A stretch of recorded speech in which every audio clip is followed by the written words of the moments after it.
Good afternoon, everybody. It's great to see all of you on this very newsy day, to say the least.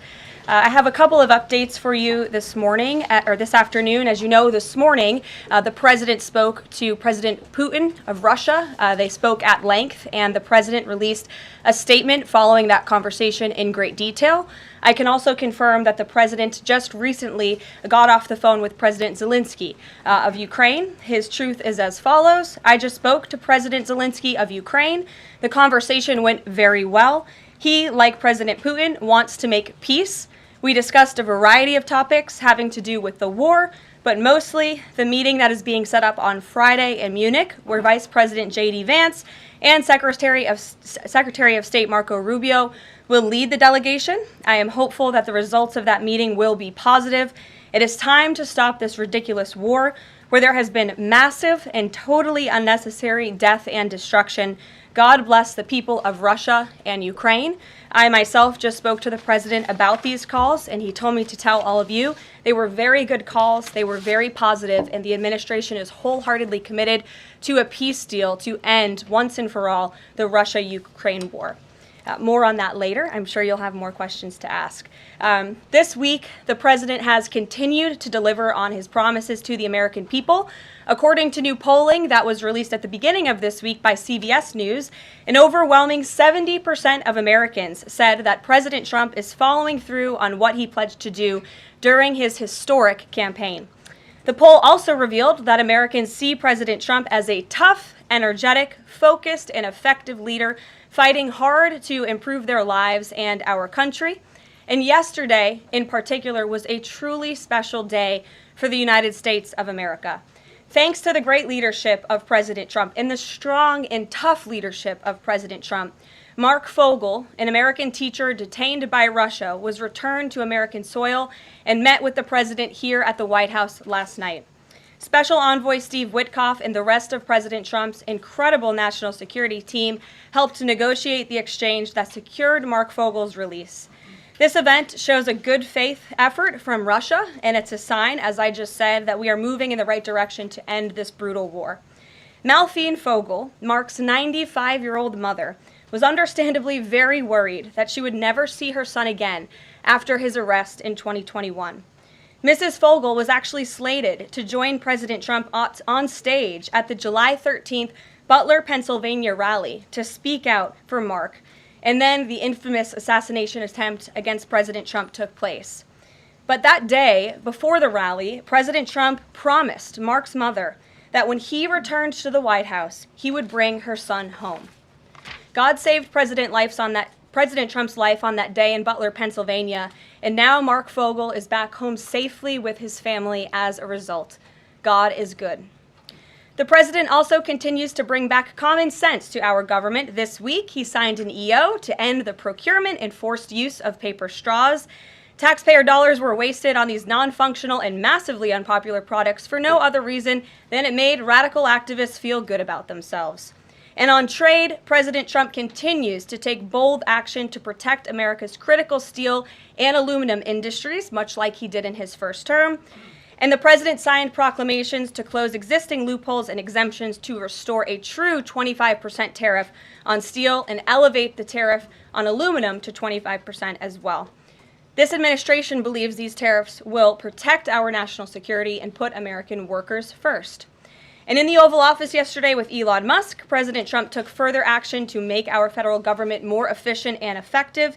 He signed an EO implementing the DOGE Workforce Optimization Initiative.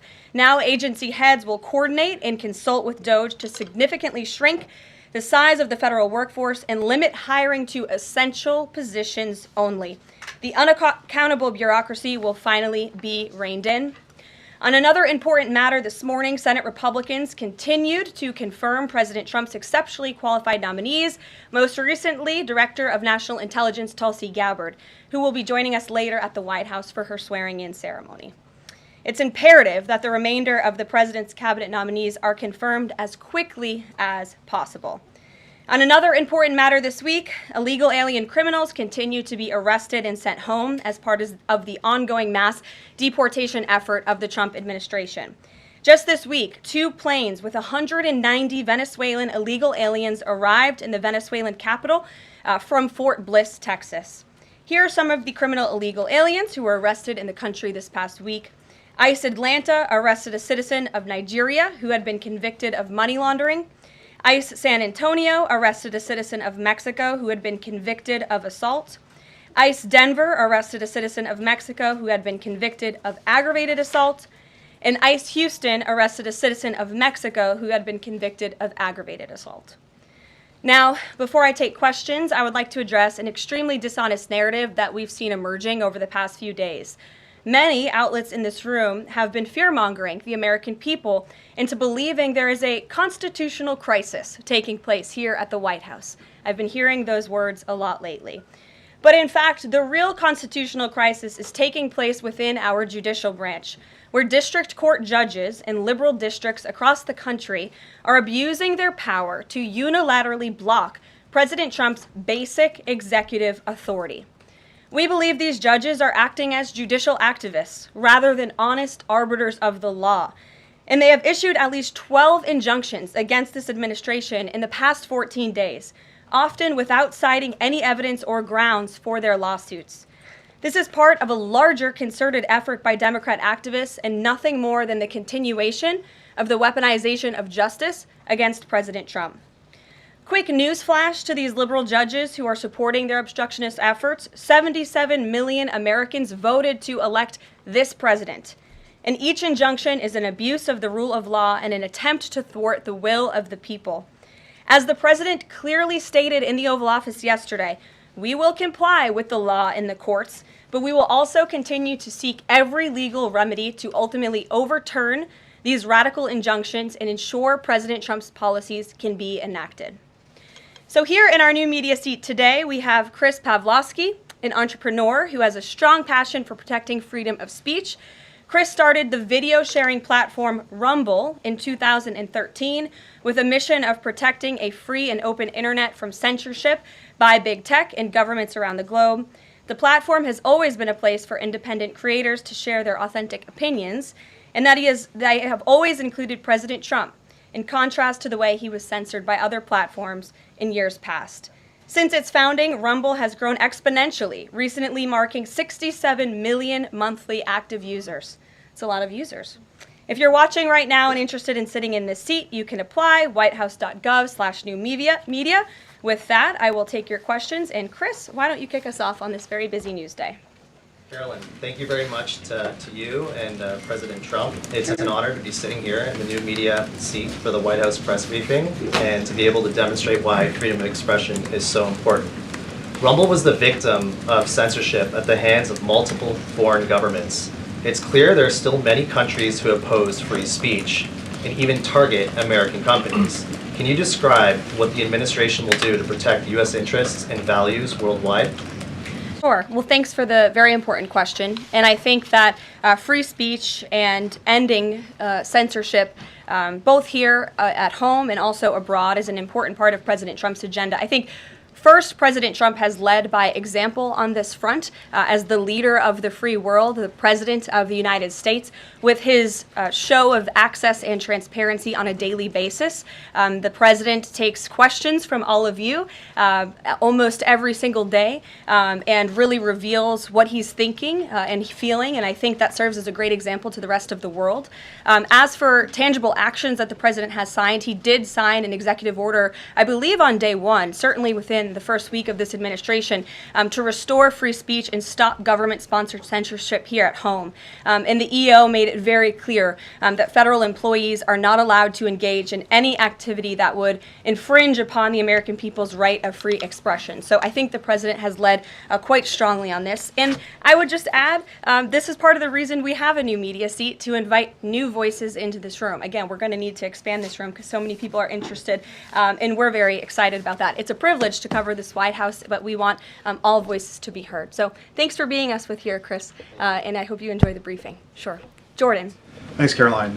Data out this morning showed that consumer prices were up across a variety of goods, and just before that report, though, President Trump called for lower interest rates. The Fed said it's holding rates steady to try and tamp down further inflation. So how would lowering rates help keep inflation in check for the American people? Sure. Well, first of all, on the inflation point, we did receive those numbers, and they were worse than expected, which tells us that the Biden administration indeed left us with a mess to deal with.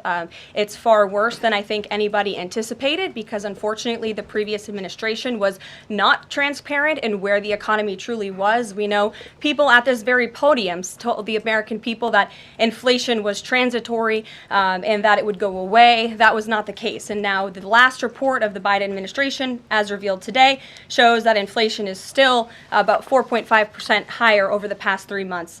This is an indictment on the Biden administration's mismanagement of the inflation crisis and their lack of transparency in addressing it. As for tackling inflation and interest rates, the president has made his position on this very clear. He wants interest rates to be lower, he wants inflation to be lower, and he believes that the whole of government economic approach that this administration is taking will result in lower inflation. I have said that from this podium many times. The president had record low interest rates and inflation rates in his first term. He believes that the economy can handle it and withstand it.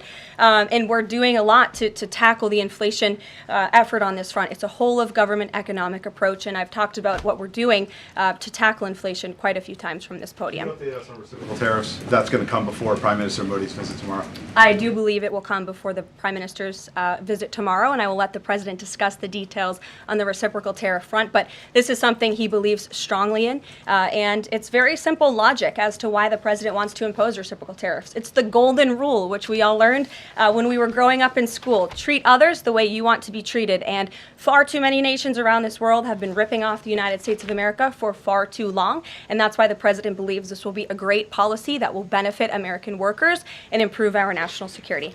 JJ. On Doge and the fraud claims, Elon Musk in the Oval yesterday gave us some information on that. We're just wondering if there's some proof, evidence. Is the White House willing to share evidence of those fraud claims, or can Elon Musk come to the briefing room and share material evidence of what he's talking about? Sure, I would love for Elon Musk to come to the briefing room. That's why we had him go to the Oval Office yesterday, where I think he provided great answers. He was speaking in layman's terms, speaking common sense to all of you in the media, but also to Americans at home. But I would say especially to all of you in the media, because I think it's a real fallacy that there's this alleged lack of transparency when it comes to Doge.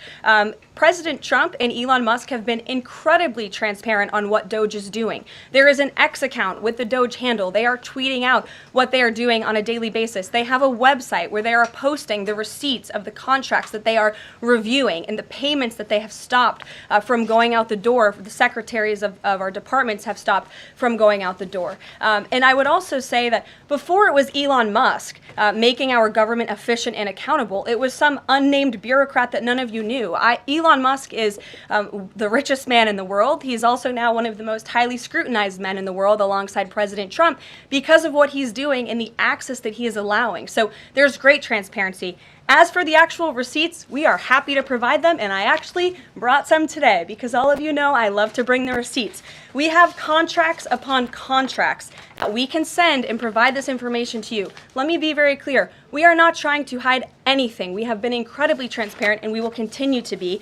These are screenshots of contracts that Doge found across our government. This is a DEI contract, $36,000 for U.S. citizenship and immigration services. That is against the president's policies and his America First agenda. This is a $3.4 million contract, a Council for Inclusive Innovation at the U.S. Patent and Trademark Office, Department of Commerce, another DEI contract that Doge identified. I can continue to go through these. Oh, I love this one, $57,000 for climate change in Sri Lanka. What is this doing to continue the interests of the American people? Absolutely nothing. These are the line items across the federal government that Doge is identifying daily. They're moving very fast. There's a lot of paper that we can show you, but we're happy to do it. This administration has been more than transparent about what Doge is doing. And here's one of their tweets that they posted about the mine. I believe this is in Pennsylvania, where the federal employee retirement system is being processed. Did anybody know this was even happening in our country before Elon Musk talked about it in the Oval Office yesterday? A lot of Americans didn't. So we are providing transparency and accessibility on a daily basis when it comes to Doge. And I also have a Doge Daily Report, if anybody would like it, on all of the things that they are identifying and finding. We're happy to provide this information to you. We're talking about it every single day. Are all those things you just mentioned fraud, or are they waste, or are they just contrary to the president's policies? I would argue that all of these things are fraudulent, they are wasteful, and they are an abuse of the American taxpayer's dollar. This is not what the government should be spending money on. It's contrary to the president's priorities and agenda. And again, we can continue to provide you the receipts for all of the fraud, waste, and abuse. And if anybody in here wants to argue that the federal government is not fraudulent in some capacity, be my guest, because I think the American people watching at home would beg to differ. Caroline. Mary. Hey, more on the judges. Does the White House believe the courts have the authority to issue these nationwide injunctions?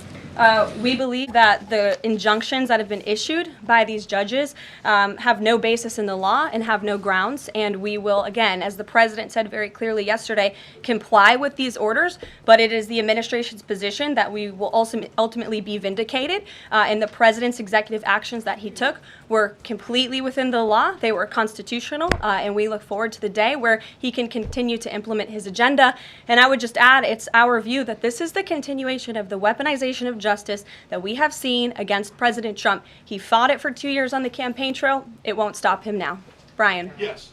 I want to go back to Doge just for a second. Earlier, the subcommittee headed by Chairman Marjorie Taylor Greene, her and her staff discovered $2.7 trillion in improper payments to Medicare, Medicaid, overseas, to people who should not have gotten it. Some in this room might have missed that press conference. Can you elaborate on what the president is thinking at this point? Well, again, that's another example. There's a very long list of the fraud, waste, and abuse that Doge is identifying on a daily basis. Elon Musk also talked about yesterday about Social Security payments that are going out the door for people who are no longer with us, unfortunately. I would say that is certainly fraud. There's also a lot of contracts they've identified that, just as a hypothetical example, are $1 million, but only 500,000 went out the door. So where's the rest of that cash? And so that's the thing. Those are the things that Doge is working on every single day.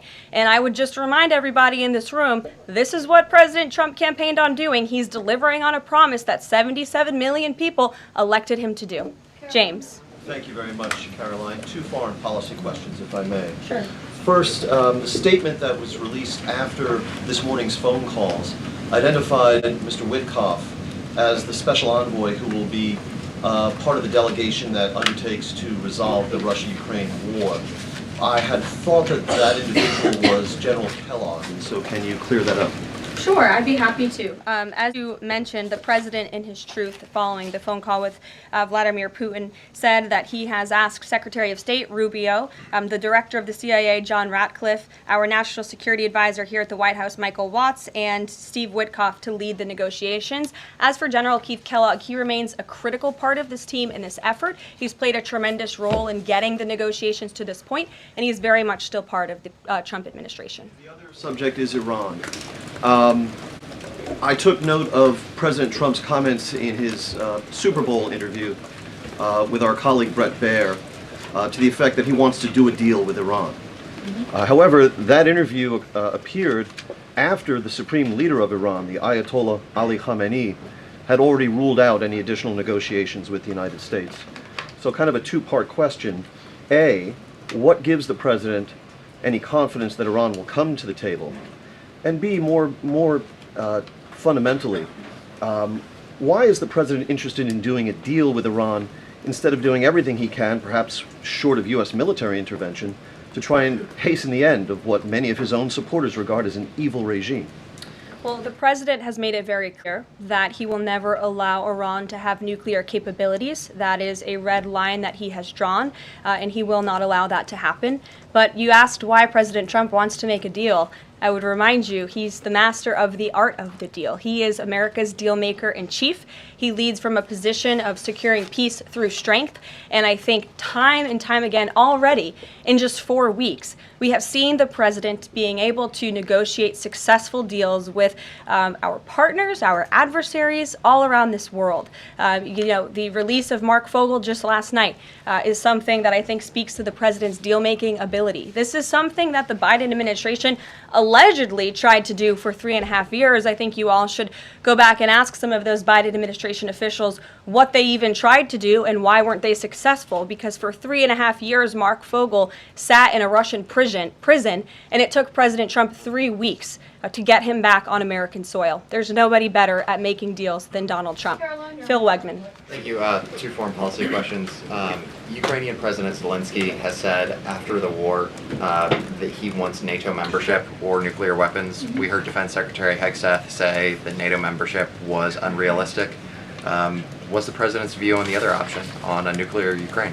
I have not talked to President Trump about Ukraine's NATO membership or their nuclear capabilities. I would leave it to him to discuss. But I will tell you again that Secretary Rubio and also the Vice President, J.D. Vance, will be meeting directly with President Zelensky in Munich on Friday, and I'm sure they will provide a readout of that conversation and that discussion. And then the second question, given that this administration has called on Europe to take more responsibility for their own defense, I'm wondering, will the EU or any other European nation other than Ukraine be involved in these peace talks? I don't have any European nations who are involved currently to read out for you. Certainly, the president has employed a very strong team or deployed a very strong team to continue these negotiations. And the fact that he was on the phone with both President Putin and President Zelensky today shows that he's very much involved in this effort as well. And then just a follow-up, I guess. Sure. Should we expect the president to negotiate in person with Zelensky and Putin? I don't have anything to read out on that for you today. Maggie, good to see you. Thanks for taking the question. You talked about the transparency with Doge and Elon Musk's press availability yesterday. There is a conflict of interest law in place that says that people who have personal interests can't interact with government entities that could touch on those. Has President Trump signed a waiver for Elon Musk? Does such a thing exist? If it does, will you guys release it in the interest of transparency that he's committed to? I have not seen the law that you're referring to. What I can tell you is that Elon Musk, as I've confirmed before, is a special government employee. He is filing the proper financial disclosure, and he is complying with all applicable federal laws. As you also heard, Elon addressed this directly yesterday in the alleged conflict of interest, and he said everything he's doing is very public, and if you all perceive a conflict of interest, you're welcome to bring that up. And as the president said, if he feels like Elon is engaging in something that's a conflict of interest, he will tell Elon not to do that. And Elon also said yesterday that before he moves forward with anything, he consults with the President of the United States. So we're very confident with the ethics and the guardrails that have been put in place here. Caitlin. Thanks, Caroline. I have a few things for you, but on the commitment by President Trump, he said that he and President Putin have agreed to visit each other's respective nations. Are there any preconditions that President Trump has that President Putin must do before he goes and meets with him, withdrawing some forces, withdrawing all forces, anything like that? Not that I'm aware of. That doesn't mean they don't exist, but I was just talking with the president in our national security team. I wasn't made aware of any conditions, but if they exist, I'm happy to provide those. And on the president himself, he styles himself as this master negotiator. He is now deploying these negotiations, saying that they start immediately. We did hear from the Defense Secretary, Pete Hegseth, though, today, saying that NATO membership is not realistic for Ukraine, and neither is returning to pre-2014 borders. Aren't they giving away bargaining chips before these negotiations have even started? Again, I haven't talked to the president about Ukraine's NATO membership, and he appointed several individuals to negotiate on his behalf. He's directly involved in these negotiations as well, and I'm sure if you ask him that question in the near future, when you're able to, he'll give you an answer. I just don't want to get ahead of him on it. And final thing for you, which White House official made the decision to bar the AP reporter from the Oval Office and the diplomatic reception room last night? Well, first of all, let me just set the record straight. It is a privilege to cover this White House. It's a privilege to be the White House press secretary. And nobody has the right to go into the Oval Office and ask the President of the United States questions. That's an invitation that is given. And there are hundreds of outlets on this campus, many of you in this room who don't have the privilege of being part of that pool every single day and getting to ask the President questions. We reserve the right to decide who gets to go into the Oval Office, and you all have credentials to be here, including the Associated Press, who is in this briefing room today. But isn't it retaliatory in nature is the argument, because there's a reason that the AP was barred, which they said was because they're not using the phrase Gulf of America, they're using Gulf of Mexico in line with their standards. And so the question here is this setting a precedent that this White House will retaliate against reporters who don't use the language that you guys believe reporters should use? And how does that align with the First Amendment commitment that you were just talking about? I was very upfront in my briefing on day one that if we feel that there are lies being pushed by outlets in this room, we are going to hold those lies accountable. And it is a fact that the body of water off the coast of Louisiana is called the Gulf of America. And I'm not sure why news outlets don't want to call it that, but that is what it is. The Secretary of Interior has made that the official designation in the Geographical Identification Name Server. And Apple has recognized that, Google has recognized that, pretty much every other outlet in this room has recognized that body of water as the Gulf of America, and it's very important to this administration that we get that right, not just for people here at home, but also for the rest of the world. Sure. Thank you, Caroline. The prisoner exchange with Russia coming at the same time as the president is now announcing negotiations to end the war in Ukraine. The timing of that is hard to ignore. Was Ukraine discussed as part of this prisoner swap? I was not involved in those discussions, so I can't comment on whether that came up or not. What I can say is that this was a very good deal for the United States of America and for the rest of the world. As you know, we have confirmed that the Russian who will be returning home very soon, Alexander Vinnik, was a non-violent crypto criminal, and as part of this exchange, he has forfeited more than $100 million that he obtained in that illegal crime. And in exchange, of course, we got Mark Fogel, who is a middle school teacher who kissed the American soil, but kissed the ground last night when he returned to the United States of America. It was a great deal and a great day for our country, and I think everybody, regardless of political affiliation, agrees with that. And was Russia made aware ahead of time of the parameters that the administration and Secretary Hegseth was going to be announcing today? The NATO perimeters? Yes. I'm not sure. You'd have to ask Secretary Hegseth in the Defense Department on that, since he announced them. Jackie. Thank you, Caroline. Just to be clear, so when we're listening for a shift in position on U.S. policy, should we only listen to the president and maybe not the Secretary of Defense? Because what he outlined today would represent a shift in U.S. policy. I'm not saying that. I'm just saying I speak for the President of the United States behind this podium, and I will let him discuss that. Can you tell us any more about the next hostage releases? I understand another American's coming out today. Sure. I'm glad you asked. It speaks to President Trump's deal-making ability, and we can confirm the safe release of one American and two individuals from Belarus, one of whom worked for Radio Liberty. Out of respect for the privacy of these individuals, their request, we have no further details to announce on their identities, but we can confirm that one American was released today, and it's a remarkable victory on the heels of Mark Fogel returning to America last night. Anything on who the U.S. might be releasing in exchange? I don't have details on that at this moment. Anyone in exchange? I don't have details on that at this moment. I do know that these three individuals have been released and are on their way home to their respective countries. Ouija. Caroline, thank you so much.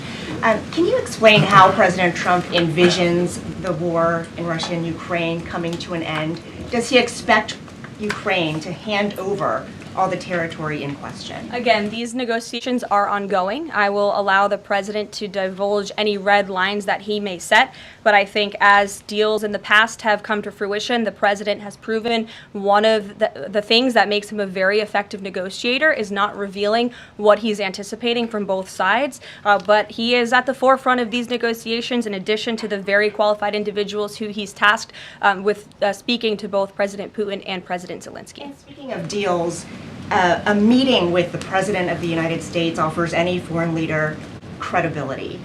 Was it part of the prisoner swap with Fogel that President Trump agreed to meet with Putin? Again, I was already asked this question. I said I was not made aware of that, but we can certainly get you an answer on that. I'll check in with the NSC. Sure, Monica. Thanks, Caroline. It's clear that this administration is dedicated to both truth and transparency. We know that with DOJ, but we also know that because this administration recently announced it's going to declassify the assassinations of Martin Luther King Jr., JFK, and RFK. I'm wondering, is it likely that we're going to see more information regarding the assassination attempts on the president's life while he was on the campaign trail?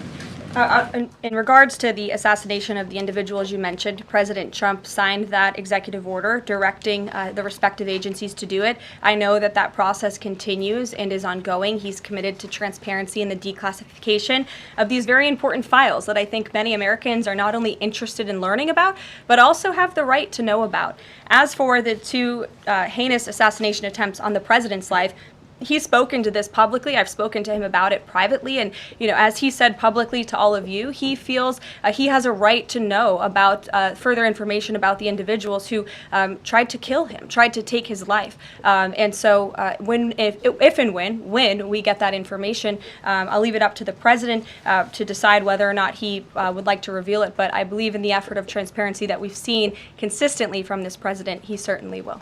Daniel. Thanks, Caroline. I wanted to ask you about the $59 million that FEMA sent to New York City migrant hotels.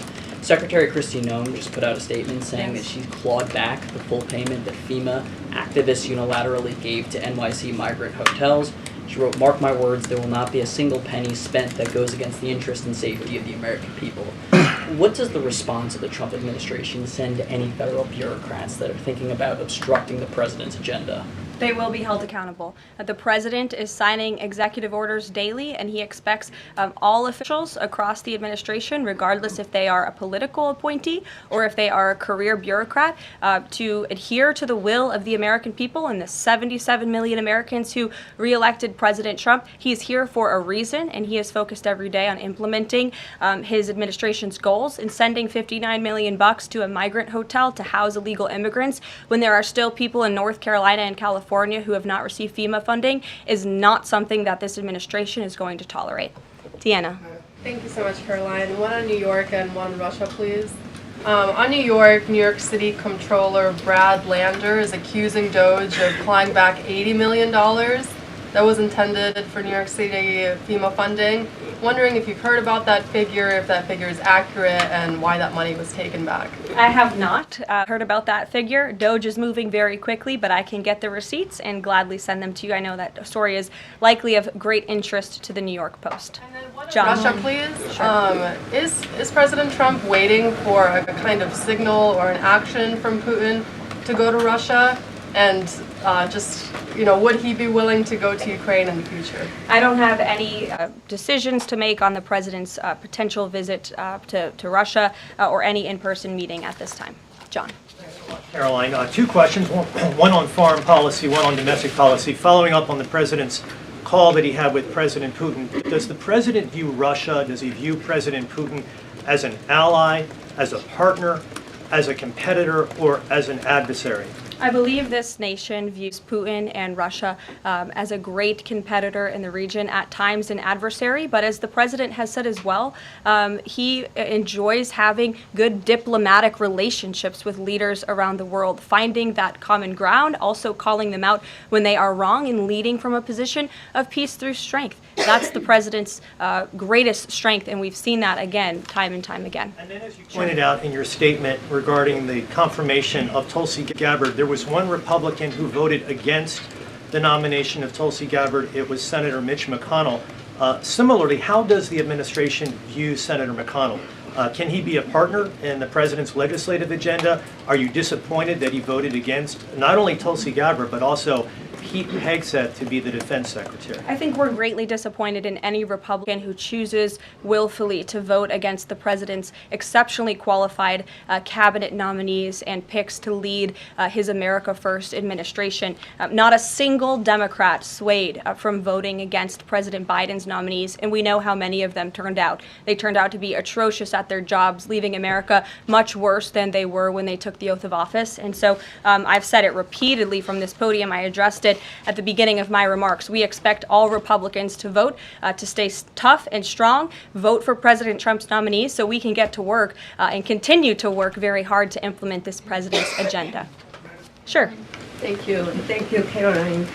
On South Korea is currently in a chaotic situation. How does the President Trump react to the current chaotic situation in South Korea? Secondly, if South Korea needs help from the United States, what role do you think the U.S. will play? Sure. I haven't spoken to the president about the ongoing situation in South Korea. I would defer you to his previous statements. And I can also see if I can get you something new from the National Security Council, who I'm very confident the officials that are focused on South Korea are on this. I just haven't spoken to them about it, but I'm happy to provide that for you. Yes. Thank you, Caroline. Does Elon Musk have power of the presidency? Absolutely not. Right. That's I a asked that ridiculous question. I asked that question because, you know, the Democrats have been hurling insults at Elon Musk, hurling attacks, calling him President Musk. Most recently, Jamie Raskin, the congressman, took it a step further, calling for Musk's impeachment, saying that he somehow usurped the power of the presidency. What's your response? It's utterly ridiculous. Elon Musk addressed this in the Oval Office yesterday. The president addressed it as well. Elon Musk is serving at the pleasure of the president, just like everybody else on this team. He takes directives directly from the president of the United States. And I think some of the comments that you referred to are nothing more than a failed attempt from the media and from Democrats to try to sow division in this White House. We saw them do it in the first term. We're not going to let them do it in the second term. This is a unified team who is working at the pleasure of the president to do what's right for the American people. I have one more quick housekeeping note before I leave you all today. The president wanted me to share with all of you that he had a wonderful meeting with King Abdullah of Jordan yesterday. They discussed many things, including the Gaza Strip and its future at great length. The king would much prefer that the Palestinians stay in place, with the additional land to be used for new development, which would greatly create jobs at levels never seen before. But the president feels it would be much better and more majestic if these Palestinians could be moved to safer areas. I would just add to that the president remains wholeheartedly committed to seeing peace in the Middle East, and our Arab partners in the region have been tasked with coming up with a peace plan to present to the president. That is ongoing. King Abdullah mentioned that yesterday. He also committed to accepting 2,000 sick children from the Gaza Strip, which the president called a beautiful gesture. So the administration continues to work with our Arab partners in the region. We stand closely with our ally Israel, and the president has presented this big, new, bold idea to secure peace in the Middle East, and he is not going to waver from that. And we look forward to seeing that goal of this administration achieved as well. Thank you very much, everybody, and we'll see you very soon. Have a great day.